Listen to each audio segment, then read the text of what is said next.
안녕하십니까. 맘스 시사 오늘 순서 시작하도록 하겠습니다. 오늘은 제가 시청자 여러분들께 미리 좀 말씀을 드려야 될 게 이 두 분이 방송을 하러 오시느라고 산 넘고 물 건너 바다 건너셔 눈을 헤치고 두 분 오셨습니다. 네, 김엄마 김용민 평론가 나오 계십니다. 안녕하세요. 안녕하십니까. 네, 예. 신민재 평론가 괜찮으십니까? 네, 괜찮습니다. 어떻게 공교롭게 그렇게 또 양양고속도로 타셨어요? 네. 우리 신민정 평론가도 3.1절을 맞아서 속초에 가셨고 네. 저도 양양에 있었습니다. 그래서 하필 그 많은 지역들 중에. 아니 근데 그렇게 엄청난 눈이 올 줄은 몰랐던 거죠. 근데 제가 어. 사실 예전에 지금으로부터 한 20년 전에 그 동네에 살았었어요. 직장이 거기 속초예요. 있어가지고. 아 맞아요. 그 말씀 가끔 하셨잖아요. 영동극동방송에 있을 때였는데 아, 뭐 그때 이미 익히 이제 눈이 얼마나 오는지 절감을 했기 때문에 놀랄 일은 아니었는데 눈이 막 몰아칠 때는 거기는 말씀하신 대로 이렇게 내리지 않고 이렇게 내립니다. 눈이. 왜 눈이 이렇게 내려요? 바람. 눈이 이렇게 때리더라고요. 이렇게. 네. 그래도 차를 보면은 눈이 지붕에 쌓여야 되는데 한쪽 면만 이렇게 두텁게 그래요? 쌓여요. 오. 그렇게 엄청난 눈이 왔는데 저는 그랬죠 속으로. 우리 하나님의 똥 색깔은 흰색이다. 큰 똥을 싸시는구나. 이거는 하나님이 원기소 장건강 365를 드신 것이다. 뭐 그런 생각을 제가 할 정도였는데 진짜 엄청난 눈이 왔습니다. 아니 예. 4시 조금 넘어서면서부터 눈이 내리기 시작을 했다는데 어제 고성에 70cm가 넘게 아니. 왔어요. 내가 낮에도 다녀봤는데 네. 양양에는 이미 아침 10시부터 어마어마한 계속 눈이 내리기 내렸어요? 시작했어요. 저도 아침 10시부터 눈이 계속 어마어마하게 아. 내렸어요. 근데 오늘 새벽에 CCTV 보니까 양양에 눈 오고 있더라고요. 저는 이제 기사 원고를 쓰려고 보니까 확인할 방법이 없는데 고속도로공사 CCTV를 포털에서 볼 수 있더라고요. 네. 양양을 이렇게 했는데 눈이 계속 오고 있던데. 우리 하나님이 네. 숙변을 처리하시는 중에 있어요 지금. 예. 큰 숙변을. 네. 우리 저 신민정 평론가는 얼마나 점심을 먹고 출발했거든요. 그런데 집에 오니까 새벽 2시였습니다. 12시간 걸렸어요. 강원도를 벗어나는데 한 10시간 정도 걸렸습니다. 10시간, 11시간 정도. 예. 터널을 갇혀 계셨었다. 네, 우리 그 긴 터널 있잖아요. 그 되게 긴 비상구가- 터널 네. 말씀하시는 거죠? 서울 거기? 양양간 고속도로에서 특히 그 홍천에서 양양까지는 70%가 터널입니다. 산을 다 10km짜리 뚫은 터널도 거니까. 있고요. 네. 터널이 꽤 많아요. 근데 그 10km짜리 터널 안에서 3시간, 4시간 이렇게 갇혀 있으니까 다들 사람들이 열심히 돌아다니더라고요. 그래서 다 앞에 무슨 일이 있어서 그런 거 아니면 왜 저렇게 터널 안에서 돌아다니나 차 안에 그러니까. 있지 않고 걱정을 했는데 알고 봤더니 비상구마다 음. 소변 대변 파티가 아이고. 우산을 다 열심히 드시고 한 4시간 정도 갇혀 있으니까 진짜 방법이 어디 없네. 갈 수가 없는 거예요. 왜냐면 그러니까. 터널 밖은 눈 모라가 몰아치고 정말 제가 예전에 한 13년 전에 인도 히말라야에 여행을 간 적이 있었는데 대자연에서 제 흔적을 남기고 왔었는데 그 이후로 이렇게 많은 똥 파티는 처음 봤습니다. 그래요. 정말. 저는 이제 한 10몇 년 전에 원주 MBC에서 근무할 때 마지막 해에 눈이 그렇게 많이 왔어요. 그래서 평창으로 촬영을 갔는데 그냥 차가 서 있는 거예요. 뭐 아무것도 할 수가 없고.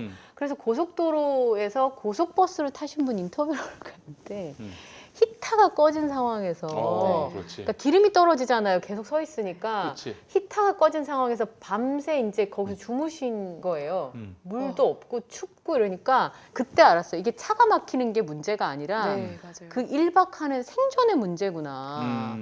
그런 생각을 어제 실제로 기름이 떨어져서 차를 버리고 간 차가 상당히 많았어요. 저 오는 경우에 갓길에 글쎄 빼놓은 말이야. 차들. 그래서 막 30cm, 40cm씩 눈이 쌓인 차들도 꽤 많았어요. 그래서 그 차들 때문에 또 차가 밀리기도 하고. 그쵸 예. 놓고 가버리니까 사실은 우리 신민정 평론가가 그래서 어제 밤에 저한테 이제 문자를 주셨는데 네. 이대로 가다가는 서울에 도착을 못 할 수도 있겠다. 그래서 오늘 방송 녹화를 못 하는 거 아닌가 말씀을 주셨는데 그때 어디 계셨어요? 전 양양에 있었습니다. 그래서 저는 드디어 이제 길이 뚫려 가지고 가실 때 네. 이때 내가 가야겠다. 아, 남의 불행을 딛고 정보를 삼아. 충분히 볼 만큼 봤으니까 이제 출발하면은 제 시간에 갈 수 있겠다 해서 차를 몰고 들어갔는데 이게 웬일입니까? 동해선 네. 강릉에서 속초 가는 고속도로 구간에서 서울 양양간 고속도로를 타는 데가 있어요. 양양 쪽에. 양양 JC라고 하는데 네네. 거기서 3시간 동안 벌 받았습니다. 들어가는데요? 예, 그렇습니다. 거기 아마 그 비슷한 차를 버리고 간 사람이 있었는지 아니면 버스가 전복됐다 그런 얘기도 들었는데. 조금만 언덕이 있어도 아예 못 올라가는 차들이 대부분. 왜냐하면 저렇게 눈이 많이 올 줄 네, 몰라서 월동 그 준비를 월동 장구를 안 못하고. 갖고 가신 분들이 많아가지고 앞에 월동 장구를 안 갖고 가신 분이 서너 분만 계시면 뒤에 차를 쳐도 못 가는 거잖아요. 아니 근데 우리가 생각을 달리 해야 되는 부분이 그래요? 뭐냐면은 한국도로공사가 돈 받고 도로를 운영하는 거 관리하는 아닙니까? 거잖아요. 네. 그렇다면은 월동장구 필요 없게끔 아마 최악의 상황에는 뭐 그게 필요할 수도 있겠지만은 미리미리 제설을 하고 말이죠. 그래야 되는 겁니다. 그게 돈 받고 운영하는 그럼 돈 냈잖아요. 네, 저는 다른 것보다 어. 내가 왜 여기서 3-4시간을 기다려야 되는지 어디를 찾아봐도 자세하게 안내해 주는 데가 없어요. 제가 그래서 맞다. 그 3시간 동안 4시간 동안 화가 난 게 도로공사 애플리케이션 보니까 뭐 큰 내용이 없어요. 심지어는 제가 있는 그 구간이 녹색으로 표시되더라고요. 그러니까 아무 소통하는 데 문제가 없고 정체됨이 없이 무난하게 이동할 수 있는 구간. 너무 화딱지가 나가지고 아니 지금 막혀있는 우리는 그럼 투명인간이란 말인가? 유령이란 얘기인가? 막 그런 생각도 들고 그래서 라디오를 켰어요. 아시잖아. 네. 라디오에서 그 순간 양양 제이 씨의 정체 상황을 보도해줄 방송이 있습니까? 대한민국에? 그렇죠. 없어. 네, 제가 원하는 그 구간에서 무슨 일이 일어나는지 그러니까 알 수 있는 어디서도 알 방법이 수가 없죠. 없었어요. 네. 강원교통방송이 딱 하나 있었습니다. 제가 좀 네. 방송을 하니까 강원교통방송 양양에서는 주파수가 서울 TBS하고 같아요. 95.1. 아 그래요. 딱 들었는데 아니, 엉뚱한 얘기를 하는 거야. 살짝 밀린다. 살짝 밀린다로 나오는 거야. 3시간인데? 지금 3시간째 기다리고 있는데 살짝 밀린다. 그 봤더니 도로공사가 제공하는 자료만.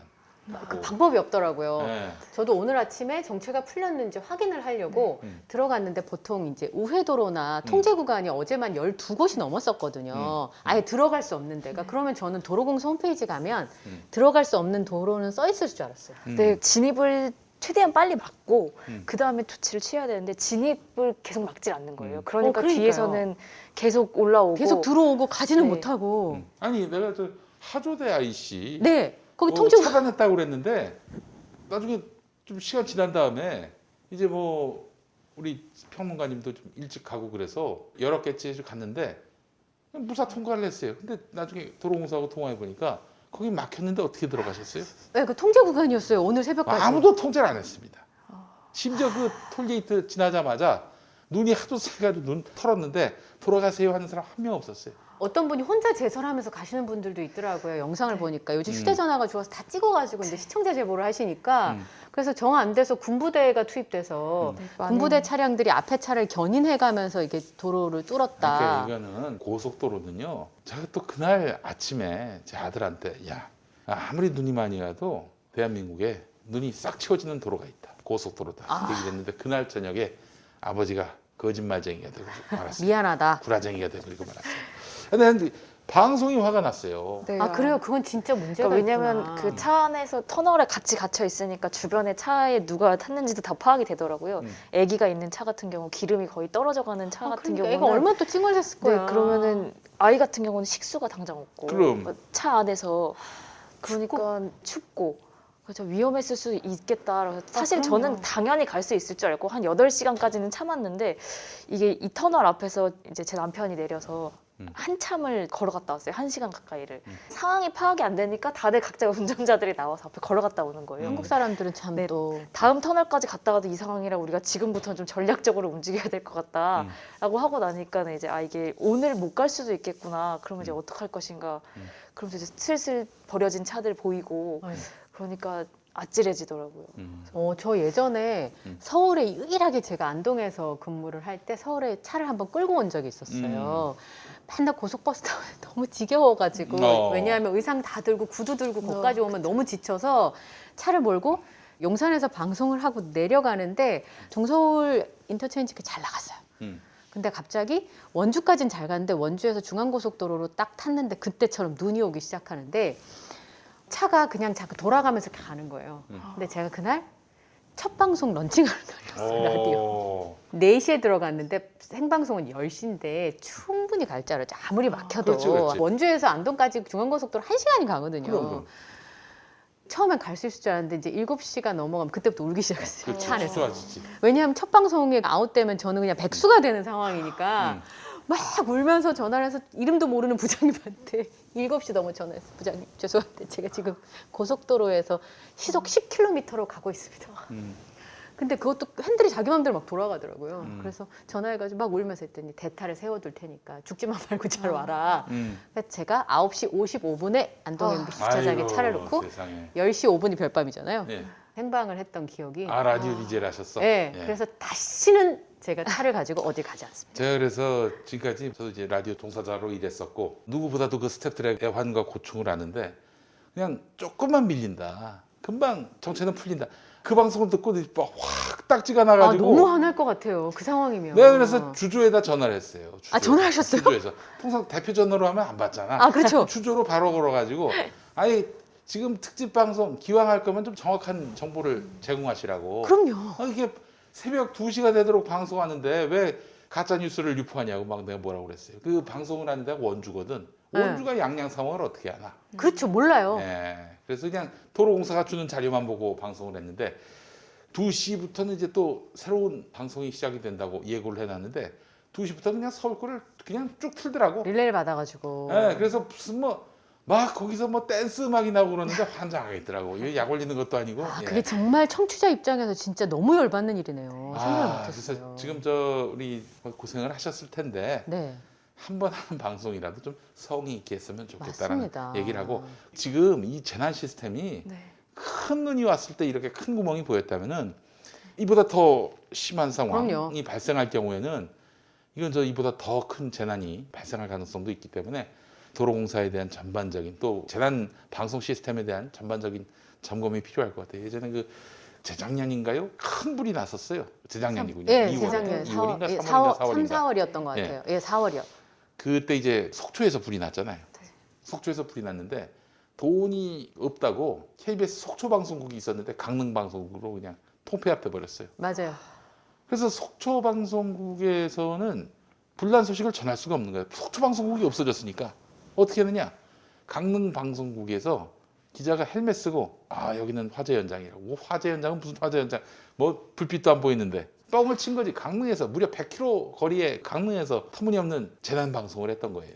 그러지 말고 그렇다면은 국가 예산을 들여서라도 제대로 된 재난 방송을 했으면 좋겠다. 맞습니다. 거기에 3시간, 4시간째 계속 1cm도 못 가는 그런 운행자들에게 당신들이 이런 이유로 지금 거기 서 있는 것이다. 조금만 기다려라. 어떤 대책이 지금 세워지고 있다. 이런 방송이 들린다면 얼마나 믿음직스럽습니까? 맞습니다. 아무도. 지금 우리가 막혀 있다는 것조차도 보도가 안 되는 이런 현실은 정말. 지금 너무 얼마나 기다려야 되는지를 모르겠다는 생각이 드는 순간 두려움이 확 오더라고요. 그럼요. 그게 사람이 네. 자연 앞에 진짜 아무것도 아니라는 생각 그 순간 한다니까요. 그래서 저도 이번에 이제 눈 상황에 대비해서 우리가 앞으로 이런 상황이 반복되지 않도록 뭔가를 좀 조치가 있어야겠다라는 재난 시스템에 대해서도 좀 생각을 해봐야겠다. 네. 자, 그래서 이제 정말 공공이 잘 대비를 해주셔야 네, 맞아요. 되겠지만은 네. 특히 이번 서울 양양 간 고속도로는 40, 50km마다 한 번씩 휴게소가 있어요. 이건 안 됩니다. 네. 졸음쉼터도 졸음쉼터도 25km. 문 잠겨 있더라고 보니까. 문 잠겨 있어요? 문 잠겨 있었어. 졸음쉼터에서 쉬었다가 또 빠지는 차들 때문에 음. 이제 또 거기서 눈이 많이 오니까 거기서 또 밀리고 합류가 안 되고 거기서 접촉 사고 나고 완전히 또 아비규환이었어요. 그러니 졸음쉼터도. 그냥 터널마다 그 비상구마다 똥바다 똥천지가 되는 거지. 오줌천지가 되는 거지. 아니 서면- 이렇게 설계를 했어요. 그러면 안 되지. 그러니까. 자, 그래서 우리 시민들이 스스로 그 어떤 구제 수단을 마련해 놓을 필요가 있겠다. 그런 의미에서 보자면 흔히 베지 포유 이거는 비상시에 배고플 때 이게 상당히 도움이 됩니다. 예. 이거 되게 예쁘네요. 네, 그렇습니다. 포장지가. 예, 이거 진짜 맛있어요. 제가 한번 먹어봤는데 식물성 단백질 베지어트로 네. 많은 사랑을 받은 휴닉에서 신제품이 출시가 됐습니다. 이거 신제품이에요. 네, 당신을 위한 프리미엄 식물성 음료라는 의미에서 베지 포유, 베지 포유. For you. 지구가 선물해준 건강식품이라 불릴 정도로 영양소가 풍부한 견과류를 전통 맷돌 방식으로 통째로 갈아서 견과류의 필수 영양소를 한 포에 쏙 담았습니다. 네, 한번 여기 뜯어서 있습니다. 드셔보시죠. 네, 있군요. 예. 네. 합성 첨가물은 모두 빼고 영양이 가득한 견과류 고형분 함량을 다른 회사 대비 4배로 높인 베지포유는 아몬드, 캐슈넛, 호두, 대추야자, 마카다미아, 피칸, 크랜베리, 그러니까 최적의 배합비로 골고루 함유되어 있어서 오, 그러네요, 진짜. 진하고 고소한 맛이 일품입니다. 우유를 못 드시는 분들뿐 아니라 아이들 간식으로 그리고 식사 대용으로 드시는 것도 추천해 드립니다.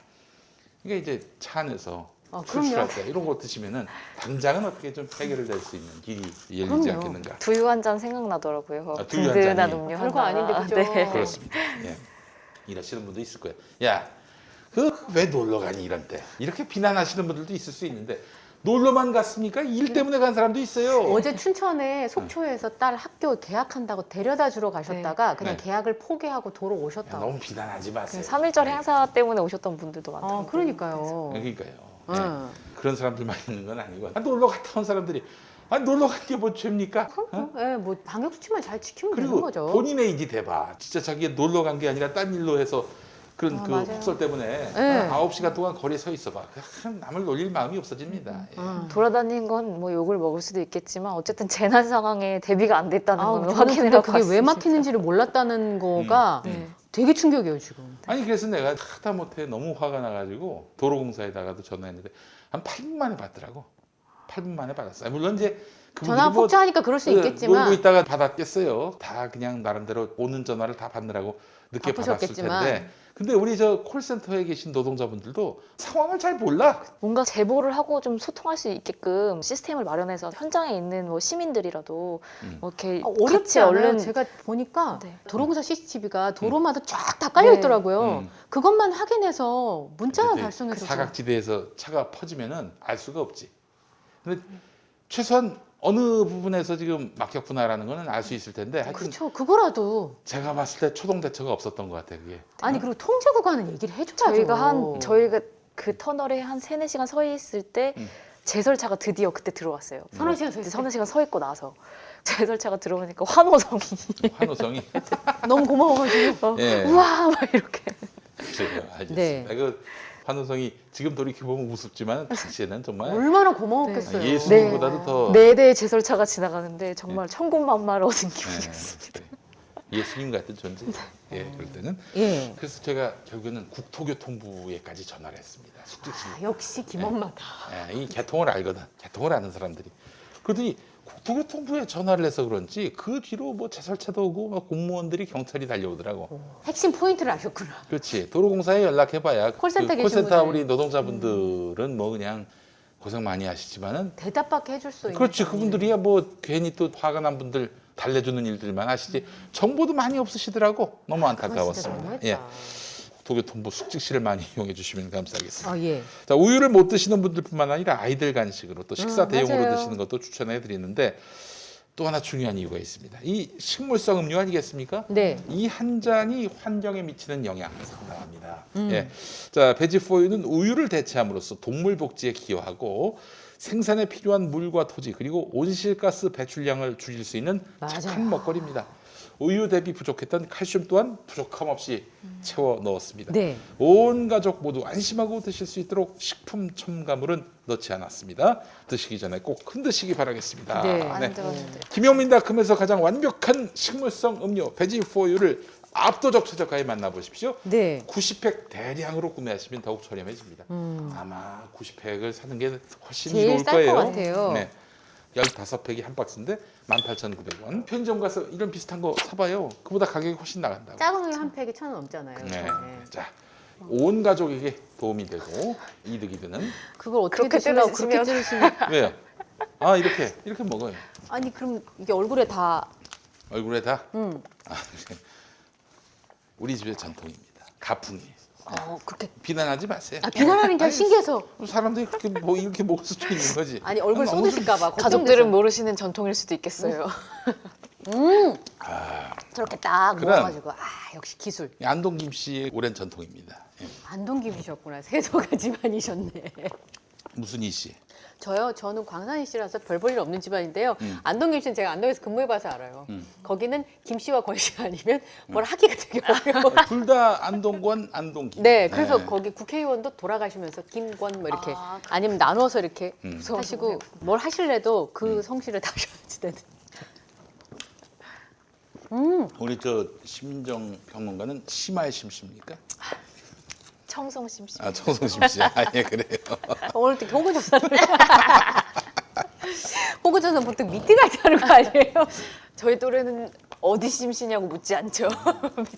우리 때 이제 죄송합니다. 우리 때 그 말했던 사람으로서 멸종됐어요. 그런 질문하는 사람들이 사라졌어. 네. 아 너무 맛있습니다. 너무 휴 고소하네요. 베지포. 네 그래요 여러분 많이 사랑해 주시고 많이 구매해 주시기 바랍니다. 진짜 맛있네. 견과류 챙겨 먹기 힘든데 이렇게 한 그럼. 포로 건강을 챙길 수 있다면 왜 추천합니다. 커피도 라떼 못 우유 못 드시는 네, 분들은 두유 라떼. 두유 넣어가지고 그렇게 그럼. 해주잖아요. 두유보다 훨씬 맛있어요. 훨씬 맛있어요. 이 견과류 들어갔다고 해서 뭐 이런저런 뭐 있는 게 아니라 다 갈아가지고 넣었어요. 아, 근데 액체야 액체. 엄청 고소하네요. 자 우리 이제 애기들 먹이고 싶은 생각이 막 들지 않으십니까? 네. 저희 견과류 먹이기 되게 힘들거든요. 네. 또 저희 애기 또 유당불내증이 있어가지고 아, 아무거나 그러니까요. 먹는데 유당불내증 있으면 진짜 힘들어요. 애들한테 영양 공급해줄 만한 뭘 먹일 만한 게 적당한 게 없잖아요. 칼슘도 첨가됐다고 하니까 네. 우유보다 더 좋을 것 같아요. 저는 제 아이들에게 먹일 마음이 전혀 없습니다. 왜? 내가 다 먹어야 되기 때문에. 역시 솔직한 김엄마. 내가 다 먹어야 됩니다. 애들 줄 게 어디 있어요? 니들은 크면서 맛있는 거 사 먹어라. 이런. 니들이 살 날이 더 많은데 니들 돈으로 사 먹으라고 얘기하고 좋은 싶어요. 마인드입니다. 저는 네, 그냥. 그래요. 네, 엄마 아빠 건강해야 애들도 건강한 겁니다. 자,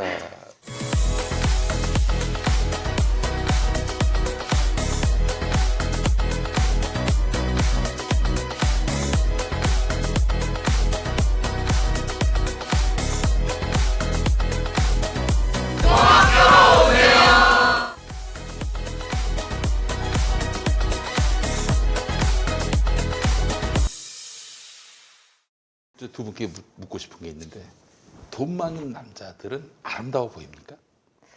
아니 돈 많은 건 많은 거고. 돈이 많아도 싸가지가 없으면 안 되죠. 아, 일단 그래요? 싸가지가 있어야. 그럼요. 아니 재벌가에 결혼하기를 원하는 분들이 종종 있으신 것 같아가지고 예, 그러니까 남자애는 별로 그렇게 뭐 시덥지 않아 보이는데 그런데 왜 이렇게 결혼은 잘할까 싶은 생각이 들어서 아, 뭐 예전에 그런 경우에 보통 장모님을 공략한다는 얘기를 저는 들은 적은 있어요. 그러니까 예를 들어서 딸을 이렇게 하기가 좀 어려우면 장모님에게 물방울 다이어를 사줬다더라. 뭐 이런 얘기를 전 좀 들은 그런 적이 식으로? 예, 그런 식으로 하면 돈이 있으니까 네, 그러니까 아. 이제 선물을 척척 이렇게 안기면 그래 얼굴은 뭐 얼굴 파먹고 사는 거 아니다. 이놈이나 죄송합니다. 예, 이놈이나 저놈이나 다 똑같다 살아보면. 아니 괜찮아요. 그래도 2년이나 전년이나 이러면 됩니다. 아, 예. 그런 것도 제 입에서 하는 건 상관없을 것 같은데, 예, 뭐 이놈이나 저놈이나 살아보면 똑같다. 그러니까 능력 있는 사람으로 이제 돈 걱정 없이 살아라. 뭐 이렇게 어머니가 설득을 하면, 그래서 결혼한 경우들을 제가 종종 봤는데, 뭐 나중에 기사에서 보면 맞았대더라. 뭐 별 얘기가 다 나오긴 하더라고요. 뭐 예. 그냥 거기서 학대 받았다, 네. 뭐 멸시당했다, 뭐 이런. 뭐 그 재벌가의 뭐 프랑스어로 얘기하고 나는 한마디도 못 알아들었다. 뭐 이런 뭐 소문들 많이 연예인들도 있었잖아요. 뭐 결혼한 연예인들 납두고 다 외국어로만 얘기하고 자기들끼리 여러 통하는 가지 언어로 루머가 있었죠. 얘기했다더라. 뭐 이런 얘기. 그래서 제가 어떻게 사는 건가 뭐 이런 생각을 저는 한 적이 물론 있었는데. 경제적으로 능력 있는 사람이랑 살면 편하고 네. 또 이제 좋은 것도 많겠지만 제가 홍합 모자 얘기를 해드렸다시피 세상에 공짜는 없습니다. 아, 공짜는 공짜는 맞아요. 없어요. 내가 편하게 돈 쓰고 내가 편하게 남의 돈으로 이렇게 살면 분명히 그에 따른 대가가 있고 참아야 될 게 있죠. 근데 제가 아는 변호사님이 이제 그런 상담들을 많이 하시나 봐요. 유산 상속이나 아니면 이제 이혼 문제로 얘기를 하시는 경우가 있었는데 제가 들어보니까 어떤 여성들은 그렇게 결혼하기를 마음먹은 여성들도 있더라고요. 직업처럼. 네, 그러니까 그분이 그렇게 말씀을 나는 결혼하기 전에 꼭 부잣집에 시집 가겠다고 마음을 먹었다 이렇게. 그 취집이란 말이 있던데 네. 그런 겁니까? 그거보다 더한 거죠. 취집은 그냥 어느 정도 자기의 가정 경제를 꾸릴 수 정도를 말하는 건데 이분은 재벌가에 시집 가겠다 마음을 먹었었다고 얘기를 하시더라고요. 네. 그래서 결혼을 했는데 실제로 돈이 되게 많은 남자와 결혼을 했으나 아까 말씀하신 것처럼 이제 돈이 많으니까 그 돈을 쓰느라고 남편이 너무 바쁜 거예요. 그리고 아내가 자기 원하는 대로 해주지 않으면 돈을 행사하듯이 폭력과 권리를 행사하면서 아내를 아이고. 끊어버리고. 근데 밖에 나서 말을 못 하는 거예요. 그렇죠. 그런 상황이 되면. 그러니까 이후에 이제 결혼을 하는 것도 하는 건데 더 이상 못 살겠다 그래서 헤어지는 과정도 너무 지난한 거예요. 아유 저쪽에 돈 많으니까 변호사 비싼 사람 써가지고 네. 얼마나 이 재판 과정에서 인격적으로 모독당하고 그러니까 폄하당하고 네, 맞습니다. 그 과정이 인격 살인 당하는 거지 뭐. 그 얘기 하시더라고요. 네. 저한테 그냥 죽는다고 생각하면 된다고. 아, 그러니까 얼마나 잘못했는가를 법정에서 양쪽에 설명해야 되잖아요. 그렇지. 얼마나 저 사람이 전년이 별로인가. 저놈이 네. 이러면서 그러니까 이제 몰래 사람을 붙여서 혹시 만나는 사람이 있나 뭐 이런 거를 아, 알아본다든지 그렇지. 예, 그게 다 불법입니다만 어쨌든 이제 그런 바닥까지 가는 경우가 생긴다고 얘기하시면서 그분이 저한테 유산 상속 문제로 집안이 얽히는 송사를 하는 것과 이런 거를 하는 걸 하다 보면 회의감이 든다. 그런 말씀을 많이 하시더라고요, 저한테. 최근에 보니까 황원 의원이 엄청나게 늘었어요. 네, 황원 의원도 황원 의원이고 오늘 하신 말씀 따라서 얘기를 좀 해보면 축출 의원이라고 혹시 들어보셨어요? 축출 의원은 뭡니까? 네, 축출 의원. 축출 당하는 의원입니다. 좀 오, 이제 내 태어나- 쫓김을 당하는. 네, 처음 그러니까 듣는 가정 파탄에 책임이 있는 배우자가 책임이 없는 배우자를 밀어내는 이런 이혼인데요. 책임이 있는 배우자가 없는 네. 배우자를 그러니까 밀어낸다고요? 조금 더 대놓고 말하면 예를 들어서 바람난 배우자가 상대 배우자를 밀어내고 거기에 내연 관계인 사람을 들이는 아, 그런 이혼을- 조강지처를 작업을 해서 내몰고 네. 거기다가 이제 음. 내연녀를 안 치려고 네, 작업을 그렇죠. 한다 이런 말씀이세요? 아, 주로- 큰 왁구는 보이네요. 그 한마디로 불륜의 책임자, 그 그쵸. 유책이 배우- 있는 사람, 네. 그 사람이 이게 많아. 아, 이게 경제적으로 많아가지고. 우월할 경우에 대체로 이렇게 이혼을 당하는 경우가 많다고 해요. 아, 그러니까 사실은 정상적으로 이혼을 하려면 이혼을 안 해줄 수도 있고 또 이혼을 한다고 해도 재산을 분할해줘야 되니까 그쵸. 재산을 덜 분할해주기 위해서 이제 그런 작업을 한다는 그렇지. 거군요. 그러니까 오호. 이제 지금 뭐 축출이혼하고 관련해서 조금 이슈가 되는 사건은 뭐 KCC 글라스의 정몽익 회장 이분의 정몽익 회장. 네, 정몽익 회장의 이혼 사건이 있는데요. 남의 집 이야기를 뭐 굳이 하는 이유는 이 사건이 우리나라 법적 시스템 안에서 이혼과 관련해서 책임이 없는 사람들, 그래서 불리한 입장에 있는 사람들이 얼마나 보호를 받을 수 있는지를 아주 여실히 드러내는 사건이어서 네. 오늘 이 남의 집 이야기를 좀 해보려고 합니다. 일단 정몽익 회장의 부인은 롯데가 사람이에요. 이 신격호 롯데그룹 회장의 아, 조카. 거기도 이제 재벌가. 인데요. 네, 그러니까 이게 현대가와 진짜 재벌가나 이른바 우리 사회 기득권층들 보면은 자기들끼리 교배를 해요. 교배를 합니다. 비천한 신분이 섞이지 않도록. 순혈. 그리고 네, 부자들도 보면은 비싼데 몰려 살잖아요. 아, 그렇죠. 그렇잖아요. 그 폐쇄적으로. 커뮤니티 되게 중요하고. 함부로 네. 못 들어가잖아. 그 뭐 예를 들면 꽤 그 큰 주상복합 이런 데 가면은 입구부터 엄청난 통제를 하지 않습니까? 네, 거기 아무 돈이 있어도 못 들어간다고 하더라고요. 아. 가문이 좋아야만 가문이 들어갈 수 좋아야. 있는. 그렇지. 제가 아는 자산관리사분 설명에 의하면 VIP 고객의 최고 관리 방법은 그 혼사를 이어주는 거라고 합니다. 그렇지. 그거를 잘 성공하면 그 은행에서 VIP 고객을 계속 유치할 수 있어서 굉장히 중요한 문제라고 하더라고요. 야, 혼사가. 그렇구나. 아니 교회도 그래 교회도. 아, 그래요? 그럼 그래서 강남에 있는 대형 교회 같은 경우에는 가정의 그 어떤 경제 형편이나 비슷하게. 혹은 뭐 다니는 학교 클래스가 좀 맞지 않으면은 배제가 돼요. 배제가 돼. 네, 예. 하여튼 현대가의 정몽익 회장과 이 롯데가의 이 부인이 만나서 이제 결혼을 해서 자녀가 3명이 있습니다. 네. 90년에 결혼했으니까 지금 한 30년이 넘었죠. 그러네요. 근데 이 과정에서 이 정몽익 회장에게 내연녀가 있었고 그 혼외자가 2명이 있었던 거예요.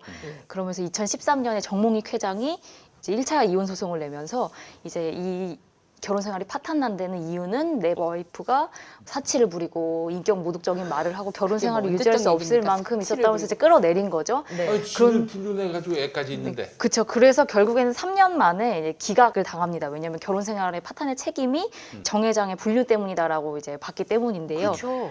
우리나라 같은 경우는 이렇게 이혼 소송에서 가장 중요한 게 유책, 잘못이 누구에게 있느냐가 가장 중요하고 이를 유책주의라고 합니다. 그렇지. 근데 이제 우리나라 같은 경우는 누가, 그래서 배우자가 바람 폈느냐 아니면 이 사람이 어떤 잘못을 했느냐를 증명하는데 되게 많은 큰 소모를 해서 아까 같은 상처가 계속 남는데요. 우리나라보다 이제 조금 이혼이 과정이 쉬운 외국의 경우는 누구에게 가정 파탄의 책임이 있느냐를 묻는 게 아니라 지금 이 결혼 생활이 현실적으로 유지가 가능하냐 아니면 파탄 상태이냐를 가장 중요하게 봅니다. 그래서 이걸 파탄주의적인 관점이다라고 하는데 우리나라 같은 경우는 이 혼인 관계의 파탄의 책임이 누구에게 있느냐를 그쵸, 가장 그쵸. 중요하게 보는 네. 이 유책주의 관점에서 이 모든 이혼 소송을 하기 때문에 정몽익 회장이 기각을 당한 거죠.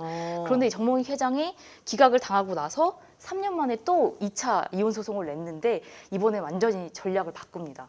그러니까 내 와이프가 잘못이 있어서 이혼해야 된다고 계속 이 유책 사유를 만들었던 데서 완전히 전환을 해서 어떻게? 우리는 지금 결혼 생활을 유지할 수 없고 실제로 결혼이 파탄난 상태라는 것을 알리기 위해서 이 내연녀와 어떻게 만났고 어떤 생활이 있었는지 아주 자세하게 본인이 공개하는 거예요. 내연녀와 우리는 사랑하는 사이다. 네, 아, 그렇기 때문에. 2006년부터 우리가 교제를 시작했고 2007년과 11년에 자녀를 낳았고 그리고 뭐 2012년부터 동거를 시작했다. 이제 본 부인과 별거하면서 그러면서 2015년에 우리 양가 부모님 모시고 결혼도 했다. 중혼이에요, 중혼. 결혼까지 했다라고 밝힌 거예요. 이거를 본인이 이 이혼 소송에서 아주 상세하게 본인이 밝힙니다. 그러니까 우리는 실질적으로 결혼이 파탄이 났기 때문에 우리 결혼 생활을 유지할 수 없으니까 이혼을 해야 된다라고 주장을 하는 거죠. 네. 야, 정말 별세계의 이야기네.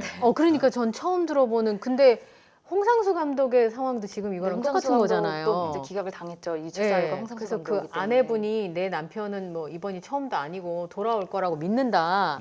그래서 이혼을 안 해주면 그 홍상수 감독이 여러 번 이제 하다가 안 돼서 네. 포기한 거 아니에요? 그런데 아직까지는 우리나라가 유책주의적인 관점에서 이혼 소송을 보기 때문에 이것도 기각을 당했어요. 네. 그런데 뒤끝 있는 말을 정 회장이 했는데요. 대법원 판례가 앞으로 바뀔 것이다. 우리나라도 유책주의적인 관점에서 이혼 소송을 하고 있지만 갈수록 결혼 생활이 실제로 가능하냐를 묻는 파탄주의적인 지점들을 이제 조금씩 가져오기 때문에 이렇게 하다 보면 언젠가는 너는 이혼을 할 수밖에 없을 것이다라는 거죠.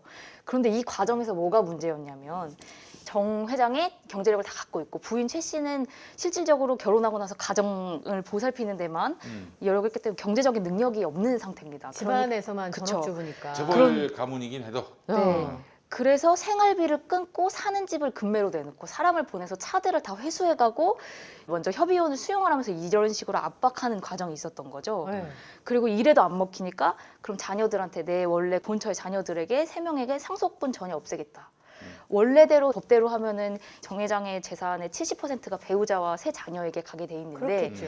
이제 내가 유언 상속으로 너네한테 한 푼도 줄 수 없다고 유언해버리면 너네는 이것도 제대로 챙겨받을 수 없다. 아, 그러니까 이제 자녀들 보고 새 자녀 보고 엄마한테 압박해서 설득해. 엄마한테 압박해서 재산 유산 받고 상속도 못 싶으면 받는다. 재산 받고 싶으면은 엄마 네. 압박해서 이혼을 수용하게 만들어라. 네.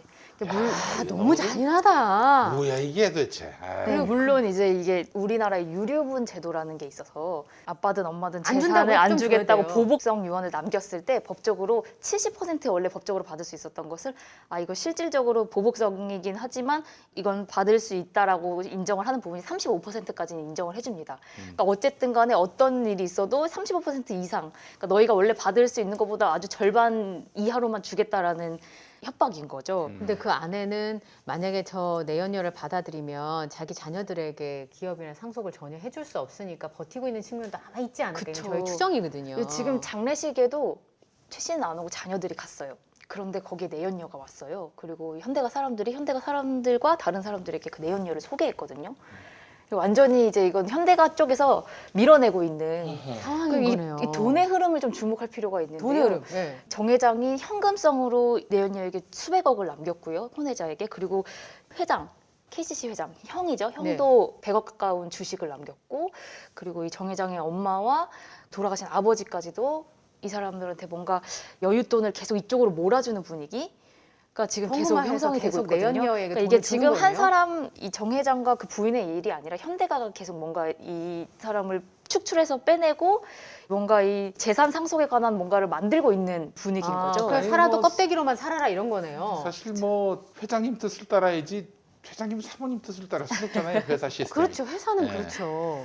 그래서 이것 말고도 되게 치사한 방법을 써서 뭐 거액 보험을 상속을 다른 사람에게 그 혼외자에게 하고 그리고 실질적으로 자기 재산이 없는 것처럼 계속 법적으로 책정될 수 있는 재산을 계속 낮추는 방법으로 여기에 줄 돈을 계속 깎는 거예요. 이런 식으로 압박을 해왔던 거죠.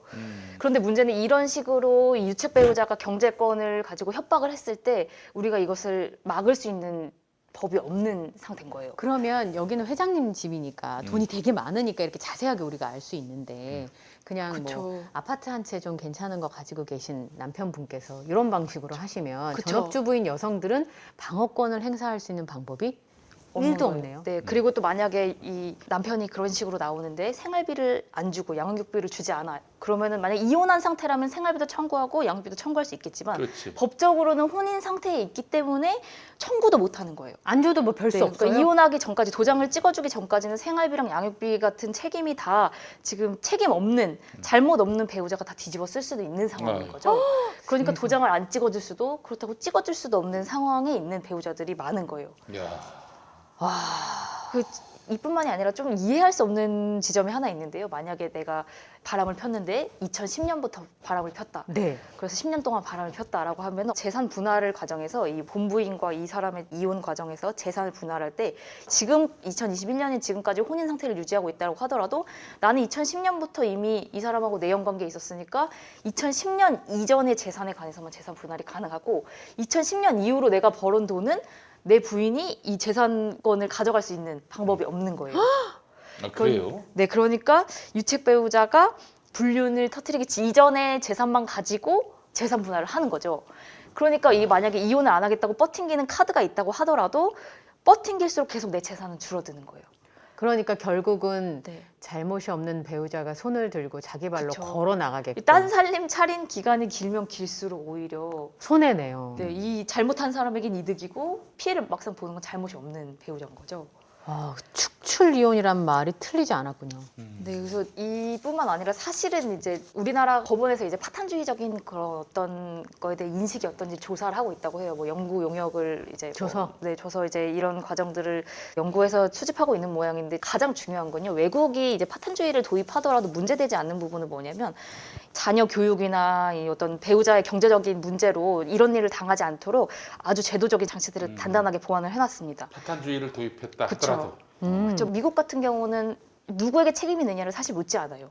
우리 이 결혼 생활이 가능하냐, 파탄난 상태냐를 가지고 이혼 결정을 내리지만 아주 거액의 재산을 분할해 줘야 되고요. 그렇기 때문에 이혼 결정하기가 누가 상당히 잘못을 쉽지 했든 않죠. 간에 재산 분할은 네. 공평하게 해줘야 돼. 네, 그리고 뭐 부양료 지급 명령, 재산 조정 명령 같은 이런 어떤 강력한 제도들을 가지고 있어서 영국 같은 경우는 이혼 후에도 일정 생활을 내 배우자가 경제적인 생활 안 하던 배우자가 유지하고 또 자녀들에게 키울 이익의 수 손해가 있도록. 발생하지 않도록 하는 법령들이 독일도 가지고 있고 프랑스도 가지고 있어요. 그런데 우리나라는 이런 제도가 전혀 없이 파탄주의적인 관점이 조금씩 이제 도입이 된다고 하면 아까 말했던 것처럼 책임 없는 배우자들, 경제력 없는 배우자들, 평생 자식 키우고 그랬던 배우자들은 지금 쫓겨나서 이제 거리로 내몰릴 수도 있는 그런 상황인 거죠. 안 주니까 방법이 없더라고요. 저 한번 따라가 본 적 있었거든요. 그 양육비를 안 양육비. 줘가지고 사실 가장 큰 문제는 이 양육비 제도예요. 우리나라의 법적으로 이 양육비를 강제적으로 할 제도가 없는데 그나마 이제 양육비 이행법이라는 게 개정이 돼서 양육비 지급을 거절하는 악성 채무자에 대해서 출국 금지, 명단 공개, 형사처벌, 뭐 1년 이하의 징역이나 1,000만 원 이하의 벌금을 줄 수 있게 돼 있어요. 그렇지만 이마저도 만약에 유책 배우자가 주소지를 옮겨놓거나 꼼수를 쓰면 얼마든지 빠져나갈 수 있는 상태여서 아이고. 과연 이게 강제성이 있나? 배드파더스라는 곳 들어보셨죠? 네. 배드? 배드파더스. 양육비를 안 주는 나쁜 사람들의 신상, 아빠들의 신상을 공개하는 거예요. 여기 얼마 전 유명한 스포츠 스타도 네, 공개가 그 됐잖아요. 김모 씨도 거기. 올라갔었죠. 이 여기에서 통계 낸 걸 보면은 양육비를 안 주는 사람이 10명 중에 8명이래요. 그러니까 아이고. 제 버팅기는 주변에 그 이혼한 언니들 중에 양육비를 받아본 사람 본 적이 없어요. 네. 애는 엄마가 키워요. 그리고 엄마가 키우려고 해요. 그런데 물론 아닌 아빠들도 있겠지만 그리고 나면 나 몰라라 하더라고요. 제때 주지 않고 네. 더럽고 치사하게 받아내야 되고 계속 이혼한 사람한테 얽혀서 전화하고 막 소송하고 이래야 되는 아주 힘든 상황에 계속 있는 아, 거예요. 내가 대통령 후보가 된다면은 네. 양육비를 대신 국가가 받아내는 그런 제도. 그런 그래서 강력한 제도들이 있어요. 그 얘기를 국가가 하고 먼저 있더라고요. 지급을 해. 해주고 그 저 남편한테 이제 받아야지. 구상권을 청구하는 아, 방식으로. 구성권. 안 주면은 이제 뭐 압류를 붙이든지 해가지고. 우리나라도 그리고 미국처럼 위자료도 확 올릴 필요가 있어요. 지금은 재벌가 회장님이 이혼을 해도 또는 뭐 백수가 이혼을 해도 똑같이 위자료는 3천만 원 수준. 되게 많이 맥시멈이 받는 5천이라고 거거든요. 하더라고요. 그쪽에서 아무리 잘못을 해도 받을 수 있는 돈은 5천만 원 이상을 넘어가기 어렵다. 아이고, 재벌들한테 뭐 5천만 원이 돈이야. 그러니까요. 그러니까 이제 우리나라 같은 경우도 유책 배우자의 경제력에 따라서 아주 거액의 위자료를 청구할 수 있게끔도 하고 또 상황에 따라서는 막대한 위자료도 감소할 수 있어야 함부로 이렇게 축출 이혼을 하는 경우들이 좀 없어지지 않을까. 아, 근데 진짜 대단한 사람이네 한편으로. 첫 번째는 이제 아내에게 뭐 문제가 있다 이런 식으로 몰고 가다가 네, 그것도 안 되니까. 다음에는 우리는 사랑하는 사이에 해서 법정에서 러브 사랑이 스토리를 죄는 시전하고 아니야. 우리 이거잖아요. 우리 이미 끝났는데 이거 버텨봤자 서로 힘들 뿐이야 뭐 이런 식인 거죠. 근데 굶어봐, 뭐 문제는 이런 실제로 거죠. 이 정 회장이 했던 그 의미심장한 말처럼 대법원의 판례가 바뀔 가능성이 많다는 거예요. 앞으로도 우리나라도 그럼 파탄주의를 왜냐면 우리가 결혼 생활이 유지되지 않고 있는 가정들이 꽤 많잖아요. 네. 그러니까 이게 어떤 시대적인 흐름이기도 하고 사회적인 분위기이기도 해서 그저 책임 소재만 묻는 방식으로 60년대 이 대법원 판례가 65년 대법원 판례예요. 그렇지. 그러니까 이것만 그렇겠네요. 가지고는 이제 판결을 내릴 수 없다라는 이제 그런 분위기가 형성이 되고 있거든요. 그러면 오. 가장 중요한 거는 파탄주의를 채택하면서도 이 책임 소재를 정확하게 내리고 하고 그다음에 책임에 대한 네, 피해자가 없을 수 있도록 이혼 후에 책임 없는 배우자나 가족들이 충분히 보호받고 재산권을 행사할 수 있도록 하는 그런 제도적인 장치들이 마련이 되어야 이혼에 있어서도 이렇게 정말 개인적으로 어떻게 보세요? 유책주의로 가야 된다고 보세요? 파탄주의로 가야 된다고 보세요? 저는 심평론가님 말씀 들어보니까 사실은 유책주의가 저는 맞다고 생각을 했었거든요. 왜냐하면 너무 열받으니까. 잘못한 건 아니 바람을 폈으면 그에 대한 책임을 대가리부터 박아야지. 그러니까 이혼을 해달라고 할 게 아니라 잘못했다고 하고 당한 배우자가 어떻게 해줘야 된다고 생각했는데 그건 감정적인 부분이고 근데 실제로 만약에 저기는 그래도 아이가 좀 컸을 거 아니에요. 음. 네. 근데 만약에 애기거나 나이가 너무 어리면 방법이 없더라고요. 저번에 보니까 중학생인 남자아이가 아빠를 상대로 소송을 냈나 뭐 그랬었어요. 제 기억에 아빠가 자꾸 이사를 다니니까 양육비를 안 주고 일을 하다가 쉬는 날만 되면 아빠를 찾으러 다니는 거예요. 양육비 받으려고. 그거를 본 아이가 아빠를 상대로 소송을 낸다 뭐 이런 기사를 제가 읽은 적이 있었거든요. 그렇게는 하지 말아야지. 아이고 참. 그러니까 저는 제가 이제 제 주변에 저런 경우가 많아서 언니들이 이제 양육비를 받지를 못하고 그 다음에 경력 단절이 있는 상황에서 그쵸. 이혼을 당하고 다시 일을 시작하려고 하니까 너무 힘들지. 완전히 일을 할 만한 게 별로 없는 거예요. 그러니까 아이하고도 계속 스크래치가 나더라고요. 엄마가 먹고 사는 이제 제대로 잘 해주지를 못하니까 경제적으로 아이가 아닌 걸 알면서도 사춘기를 지나거나 하면 다 원망이 같이 사는 부모한테 가는 거예요. 양육비는 언제까지 그 아이가 몇 살 때까지 지급을 하는 그것도 겁니까? 좀 합의를 봐야 되는 걸로 아, 알고 합의를 있어요. 봐야 돼요? 네. 아 그래요? 정해진 게 아니고요. 네. 그거 우리 아이가 60이어도 양육비를 받을 수 있는 겁니까? 아니, 그 아마- 정도 수준은 아니고요. 아마 대학 졸업할 때 정도까지 정도. 네, 뭐 양육비의 금액과 뭐 기간은 조금 합의가 가능한 걸로 알고 있어요. 그런데 문제는 양육비가 생각보다 많이 받지 않아요. 실제로 아이를 키우는데 얼마나 들어가는 받는지 뭐 그 정가가 제가 있는 건 50만 아니군요. 원 받는 50만 원 정도. 받는데요. 예. 50만 원 가지고 예. 아이를 키울 수가 없는 학원비도 또 상황이고. 감당을 못 하니까. 뭐 그 K모 씨 스포츠 스타 네. 그분은 100만 원이라고 하더라고요. 그럼 그분이 100만 원을 준다고 하면 그분만큼 경제력이 안 되는 사람들은 그분은 금메달로 연금도 많이 받으실 텐데 그러면은 그보다 형편이 안 되시는 분들은 더 적은 금액을 준다는 거죠. 그러니까 저는 뭐 50만 원, 20만 원 네, 20만 이런 원도 경우 있었는데 안 주고요. 심지어는 그걸 안 주려고 애를 안 주는 경우가 있었어요. 그래서 근데 애가 영양실조에 걸린 거예요. 아 애는 또 애대로 방치하고. 데리고 있으면서 관리를 할 건 아닌데 그걸 하기 싫어서 안 주는 거예요. 아이고. 그래서 애를 데리러 갔어요. 예.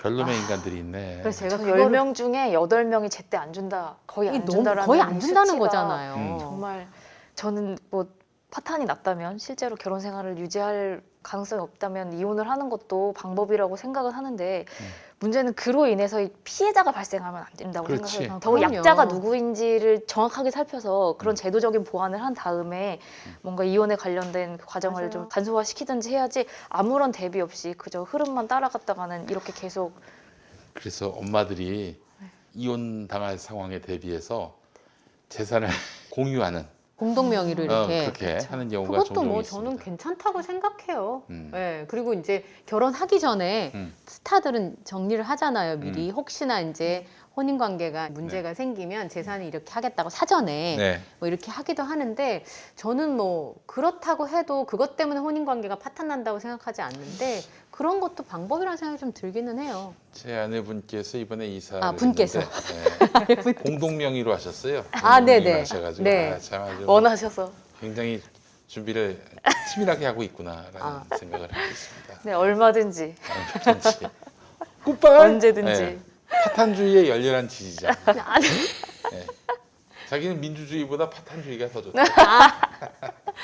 여보 네. 농담이야. 농담. 근데 살면서 사실 어려운 상황이 왜 한 번도 없겠어요. 한 사람하고 살면서. 근데 그래도 같이 아이를 낳고 키웠던 사이가 최소한의 예는 좀 지켰으면 좋겠는데 와, 근데 와, 돈 있으시면 저런 건가요? 그냥 정말. 여자를 섹스의 대상으로만 여길 뿐이지 그 뒤로는 뭐 내 일이 아니다 이렇게 생각하는 인격적으로 남자들이 생각 안 의외로 하니까. 많아요. 저는 이 아이들이 다 성인이 됐잖아요. 네. 우리가 앞서 말한 그 집 같은 경우는. 근데 그 집 할아버지가 돌아가셔서 내가 상주로 갔는데 우리 엄마는 안 하는데 우리 아빠가 내연녀를 데리고 와서 우리 친척들이 서로 막 소개하고 있어. 이게 과연 도대체 무슨 이게 이렇게 막장 저 드라마인지. 아는 분은 참. 남자분인데 결혼을 못 하세요. 그래가지고 그 어릴 적에 엄마가 7살인지 8살인 그분한테 엄마랑 같이 갈 때가 있대랬다는 거예요. 그래서 같이 간다 그래서 손잡고 갔는데 거기가 내연녀 집이었던 거야, 아빠. 그래서 그 얌전한 엄마가 어떤 여성의 머리채를 잡고 싸우는 걸 보았어요. 아이고 이런. 그리고 이제 다시 돌아오셨어요. 어. 그래서 혼인 관계를 계속 유지하고 여동생이랑 굉장히 잘 살았는데 결혼을 못 하겠다고 하시더라고요. 그걸 보고. 그거를 봤는데 아이고. 엄마는 그때 엄마한테 왜 그랬냐고 물었더니 엄마도 너무 무서웠다는 거예요. 옛날 얘기니까. 그래서 혼자 가기가 무서우니까 아들을 데리고 간 건데 끝내는 아들이 결혼을 못 하게 되는 계기가 됐어요. 우리나라도 뭐 언젠가는 미국처럼 이혼한 부부가 친구처럼 지내고 뭐 이럴 수 있을지는 모르겠어요. 근데 그거는 그에 합당한 그 보호 장치들이 마련되어 있었기 때문에 최소한의 것들을 해주니까. 그쵸, 왜냐면 그렇죠? 잘못한 사람이 잘못 없는 사람을 완전히 경제적인 능력까지 다 뺏어갈 수 있는 그런 상황에서는 절대 친구가 될 수 없죠. 네. 그럼요. 그런 그건 말이 문화가 안 될 되지. 때는 다 그런 제도들이 있기 때문이에요. 그래요. 진짜 그 예전에 극한 직업이라는 영화 보면은 네. 이한희 씨인가요? 네. 거기 이한희 씨가 있고 유승용 씨하고 네. 그 나중 빡빡이 그 형도 이름이 뭐야? 진선규. 진선규. 네. 예. 네. 둘이 이제 이한이의 전 남편, 전 부인. 네, 그런 부부인 식으로 척 해서 하다가 어떻게 하다 꼬여가지고 이렇게 된 거잖아요. 그랬더니 하여튼 뭐 그 가게를 인수하려고 뻥을 치다가 그래서 인수를 이제 해줄 그 아저씨가 오 아메리칸 스타일 전 남편과 같이 일을 하는 그 전 남편과 같이 일을 하는. 사업을 하는 이 제도적인 보완 없이 문화적인 어떤 뭐 그런 건 발전은 기대할 수가 없습니다. 왼수가 되고 마는 거죠. 네. 시대가 바뀌다 보니까 결혼의 굴레가 법적인 속박이 너무 강하다 보면은 이런 일들이 발생하는 것 같아요 느낌에. 예. 네. 그래서 이제 하여간 결혼 파탄으로 인해서 발생할 수 있는 그런 여러 불이익이나 고통들은 잘 보완이 될 수 있게 공정하게 처리가 될 수 있게 하는 것이 필요하다는 게 이제 결론이네요. 재벌가 무섭네요. 무서워요. 네, 결혼 얘기하셨는데 결혼은 뭐 둘째치고 이혼은 어이구. 얼마나 지옥이겠어요 그 양반은. 그러니까 끝내지도 삶에 의미가 없어요. 제가 아는 어떤 분이 있는데 남편이 마음껏 불륜을 저지르고 다녀도 전혀 뭐라고 하지 않습니다. 다만 딱 한 가지 이것만 지켜라. 집에 데리고 들어오진 말아라. 이거. 박지훈 변호사가 저한테 해준 얘기가 있어요. 이혼에 성적인 거는 바람은 결정적인 이유가 되진 않아요. 그래요? 네, 근데 박지훈 변호사가 이제 변호사니까 요즘 방송도 많이 하시지만 그분 번호원 변호사잖아요. 이혼 관계를 쭉 봤을 때 결정적인 이혼의 이유는 대부분 다 경제적인 사유로 그렇지. 이루어진다고 하더라고요. 네. 그래서 트리거가 될 수는 있으나 불륜 때문에 이혼하는 부부보다 경제적인 이유 때문에 이혼하는 부부가 훨씬 더 많다. 그래서 제가 참 여러 가지 생각이 좀 드는 대목이었어요. 네, 여러 가지 그쵸? 이혼 사유가 있을 수 있겠지만 아까 말씀드린 것처럼 이혼으로 또 다른 피해자가 발생하지 않게끔 제도적인 장치만 좀 보완이 잘 될 수 있었으면 좋겠습니다. 기